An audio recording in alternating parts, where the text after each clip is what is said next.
Şuna bayıldım.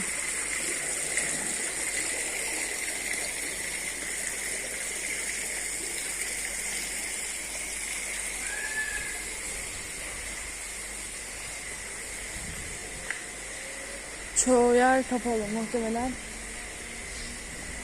Bayram tatilinden dolayı.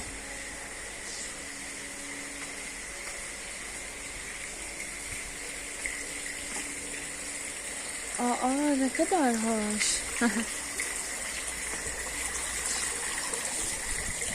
Şu. Ay, bu atı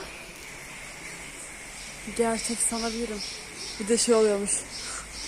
Gerçekmiş bir de. Ama değil.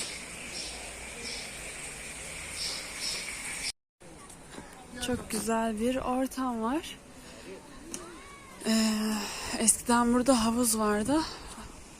Çocuklar girdiği için havuzu kapatmışlar. Ve böyle gül ekmişler, çiçek ekmişler. Çünkü hatırlıyorum ben bu havuzu. Burada çıkıp fotoğraf çekmiştim.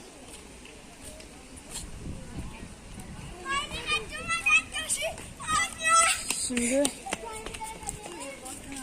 çarşıya gireceğiz. Biraz çarşıyı dolaşalım.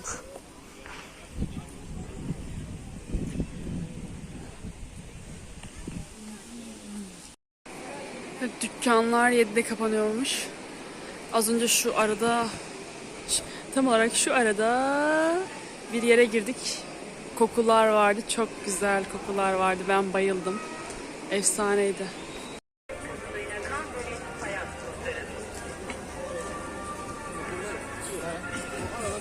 Şu an bir kahvecinin önündeyim ve çok güzel kahve kokuları geliyor. Ankara Kalesi. Şu bayrakta olan yer Ankara Kalesi.